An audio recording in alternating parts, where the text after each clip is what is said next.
What is extremely rare but people think it's very common? Woman's water breaking during pregnancy. It only happens outside of the hospital like 15% of the time. But in the movies it's always the dramatic telling of when a baby is coming. I did not know this. When my boy was born they had to manually break the waters. That was like 6 hours after getting to the hospital. And about 20 hours after the first mild contractions. Edit. Clarification: I'm the husband in this scenario. Successfully resuscitating someone who has drowned. Edit for clarification. Drowned is the key word. I mean died from submersion in water. U/Defog has opened a great discussion with me on this, and this chart is very telling on the different success rates based on drowned versus drowning. Edit. At request. Health Harvard edu link/press releases ED CPR. If your heart stops there is a 1 in 20 chance you will survive with CPR, and ED doubles your chances. But that's only to 1 in 10.90 to 95% of hearts that stop do not restart.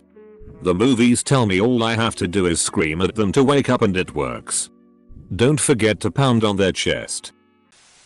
Burglary in the middle of the night. Burglary happens most often during the day. When nobody is home. No burglar wants to break in and try to sneak around your place while you're sleeping. His biggest concern is to evade detection. It makes more sense to work in the daytime. In all likelihood. That noise you heard outside was a car or raccoon or your imagination. Go to sleep. Edit. Gold? Thanks, but I was gonna break in and steal all your gold anyway.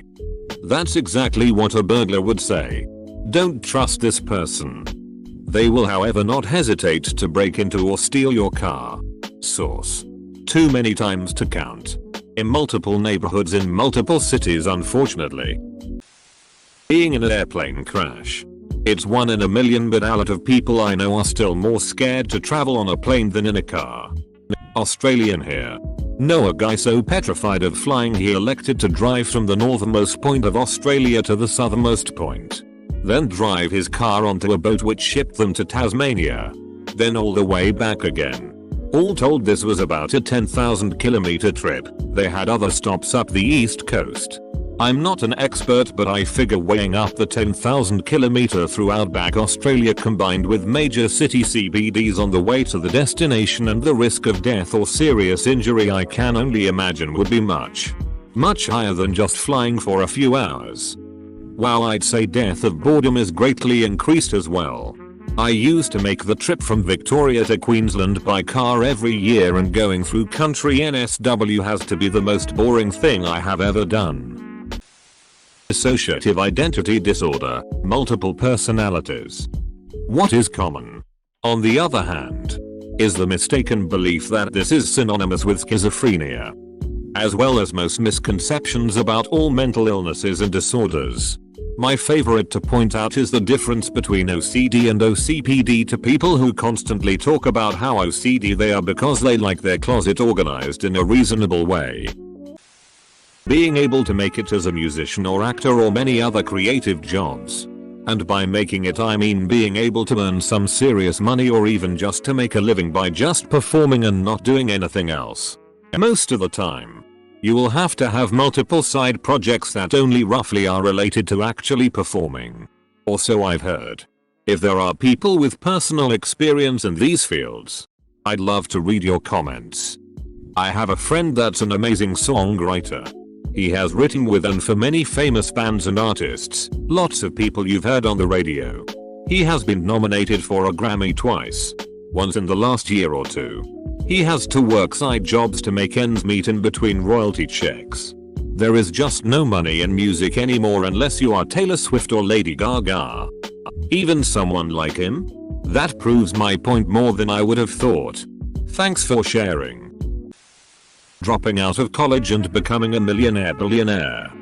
Most of those people drop out of Harvard, MIT, Oxford and Cambridge et al.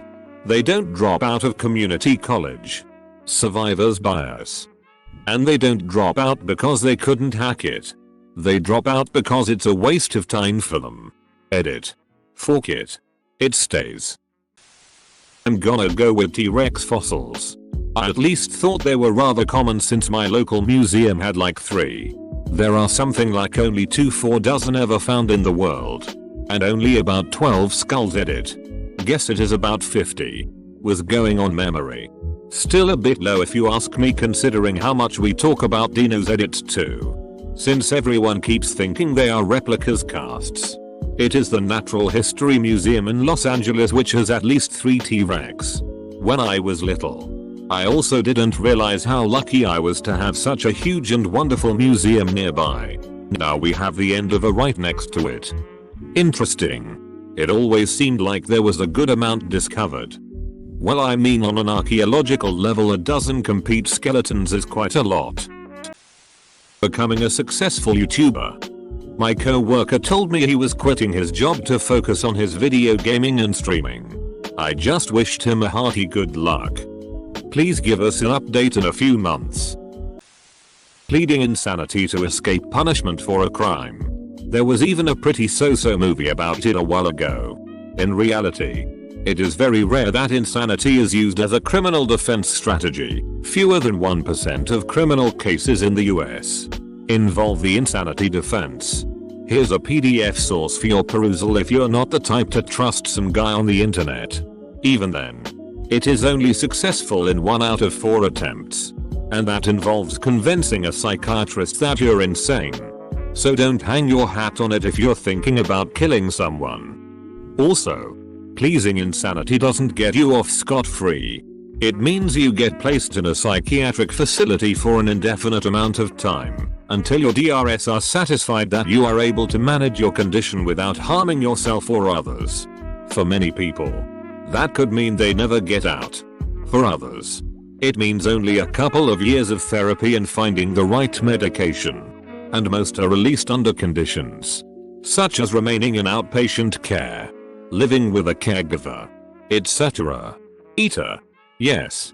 It's supposed to be scot-free. When not guilty is a life sentence. It's long, so here's a podcast version. If you are found to be guilty of murder and sane, you could spend 25 years in prison. But if you are found not guilty by reason of insanity, you could be confined to an institution for 587 years. Involuntary confinement in a state psychiatric hospital sometimes becomes a life sentence. Hitting a jackpot. That's why casinos exist and are hugely profitable. Hell. Late last year in my city, a woman won $1.2 million just on a VLT at a local bar. Great for her. But you know, it led to an increase in people burning through their paychecks on those machines. The epitome of this logic for me was in 2015 when some genius came up with the idea of making the Powerball harder to win because it would result in much larger jackpots. Granted, your odds became even more abysmal. But look at that giant number on the billboard and someone's got to win is right. And that was a resounding success if I remember correctly. Wasabi. You can only really find the real stuff in Japan. And even there it's really rare. Edit. The stuff you eat here is just colored horseradish. I had a friend who thought wasabi was just the Japanese word for horseradish. The Japanese word for horseradish is a Western wasabi. Successfully saving someone trapped by a fire via re-entering a burning building. The mortality rate for this is really high and fire departments have petitioned to stop showing this in movies because it usually results in another life being lost. Had a kitchen fire when I was a teenager, and after some moderate panicking trying to put it out with the sink, my mom and sister went outside and called the fire department. And I was like, oh yeah, there's an outside. And went and got the hose and put the fire out. The firefighters showed up and were like, you put out the fire? Nice job, dude. But never go back inside. Ever. But nice job putting that fire out. Not even once. You understand, Emmy? It was a little weird. I didn't really know how to feel about it at the time. Because it makes sense. Safety being more important than damaged property. But in this particular instance I never felt like I was in danger. But, presumably, other people who went back into burning buildings also felt like they weren't gonna die. But they did. Even when the fire hasn't grown too big and isn't dangerous to you. It can produce a lot of smoke. And that's the shit that will get you in a confined space. Also, if you spend significant time in the building, or have to go in far from an exit, the fire can spread to block the path you came in by. Quicksand. Using stop, drop and roll. Exactly. But when you were in grade school, the amount of times that you had a fire safety demonstration that brought this up, you'd think catching on fire was like a normal thing. If only that idiot with a skateboard who soaked his pants in gasoline and then lit them on fire hadn't missed those 25 separate demonstrations in grade school. People giving away drugs to kids at Halloween. Why would they give away product they could sell? My 12-year-old daughter told me that literally none of the kids in her grade will eat from the pizza place right by our house because the people making the pizza put weed in it. I figure 12 is old enough to learn that nobody is giving away weed. That shit ain't free.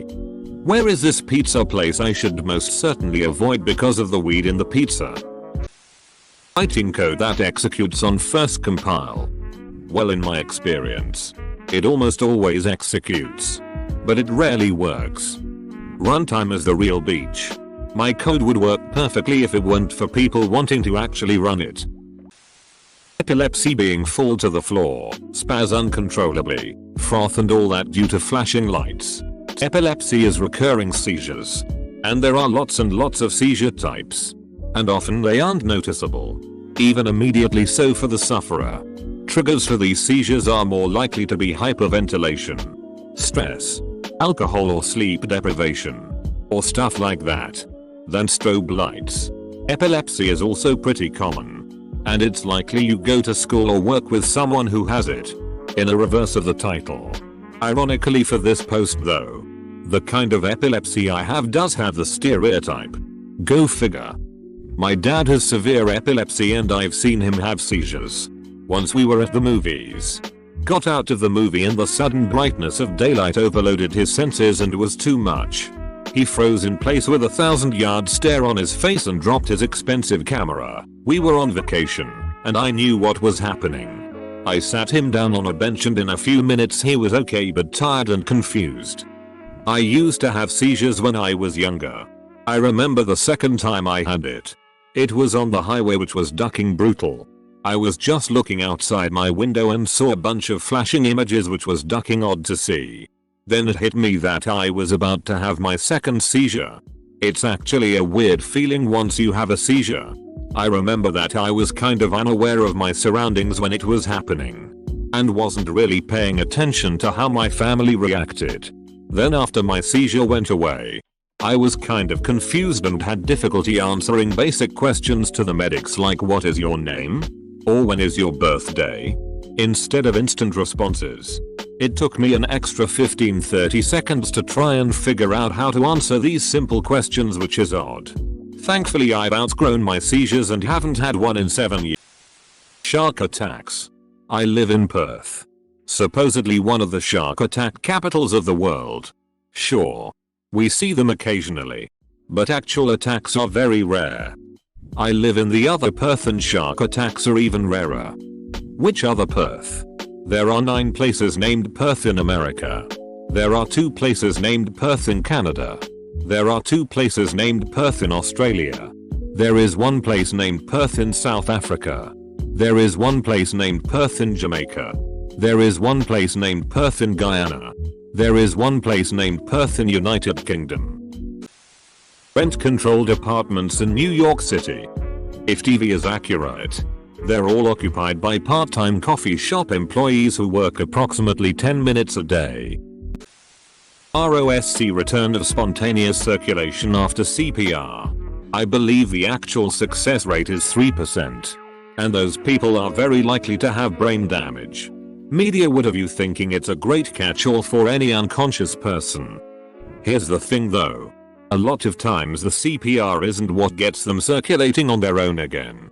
What it does, however, is maintain blood flow so that by the time they get the treatment that will get them pumping again, they are less likely to have brain damage.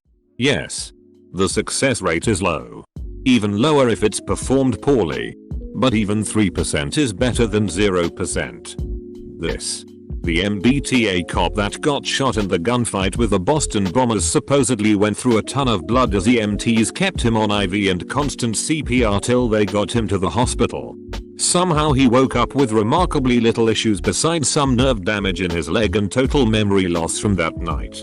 I never heard if he had any lingering effects though. If the BBC has taught me anything, it would be murders in small British villages. My mum watched a show about two gardeners, Rosemary and Thyme, who travelled about gardening and going to flower shows, and there was always a murder they solved. And they'd always know more than the police. Beach. If two gardeners keep showing up around murders, they're the prime suspects. American here. Rosemary and Thyme was so over the top and ridiculous. When it was on Netflix, my friends and I would have viewing parties. What could be more British than two sassy ladies roaming around the UK, restoring gardens, and solving murders? You almost never see two guys walking across the street carrying a big pane of glass. I was on a college visit once and I saw two guys walking holding a big pane of glass. I took a good look because I know it will never happen again. I once slipped on a banana peel. I took a moment to really absorb it because I couldn't believe it had actually just happened. Cow tipping. Everyone knows some kid who claims to have gone out into the countryside and pushed a cow over for a laugh. Know how many people have actually tipped a cow? None. It's a bloody great big beast and it isn't going to let you shunt it. With the amount of cow tipping stories that exist, you'd think there'd be more video evidence of it occurring. But it's just a lie city kids tell their mates. There are only 13 advertising blimps in use around the world. Yet it's so common to see them when there's a football game. Edit. For those asking for a source. NM Wikipedia org link under use. There's also a blog post by one of the companies that owns a lot of these blimps, Van Wagner Airship, that says so. Is there more than one Goodyear blimp? BC, I've seen that thing several times through my life. All throughout the country. I believe Goodyear operates too. Big dongs. At work right now, so I'm not googling the stats. But if you've ever had the pleasure of perusing through the Craigslist personals, you should. It's gold. There are a ton of women wanting a guy with at least a 9 schlong. 9 inches must be larger than 90% of pornsters. That's your bottom limit? You have no idea how rare a dong over 9 inches long is. Two former co-workers, women, once claimed that they believe 8 inches was the average dong size. They are setting themselves up for a life of disappointment.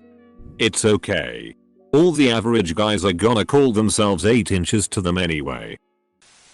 Tourettes with coprolalia, involuntary swearing. Only about 10% of Tourette's patients have this symptom. Because of this misconception, I would also say that having Tourette's is more common than you would think. 1 in every 160 children between 5 and 17. Or 1 in 100 children if including all tic disorders. According to Tourette Association of America, Tourette org link. Having green eyes. Only 1-2% of humans on Earth have green eyes. Been in Turkey many years ago. Never seen so many people with black as the night hair and green emerald eyes. 1-2% means 70-140 million people. Potential mate who is successful, smart, funny, attractive, mentally stable, ready for commitment and single. And attracted to you. And attracted to you. Willing to settle for you. Red hair. It only occurs in about 2% of the population. Hello ladies. Ever been with a man covered in burns he got from a cloudy day? Meteorologists getting the forecast wrong. People only notice when it happens and ignore the other dozens of days that are right on or at least very close. Best comment of the day. I remember in 7th grade one kid had a seizure in class, but most people didn't notice and the teacher explained later that it appeared the kid was staring at a girl's chest, but he just chose a logo on her shirt as something to focus on.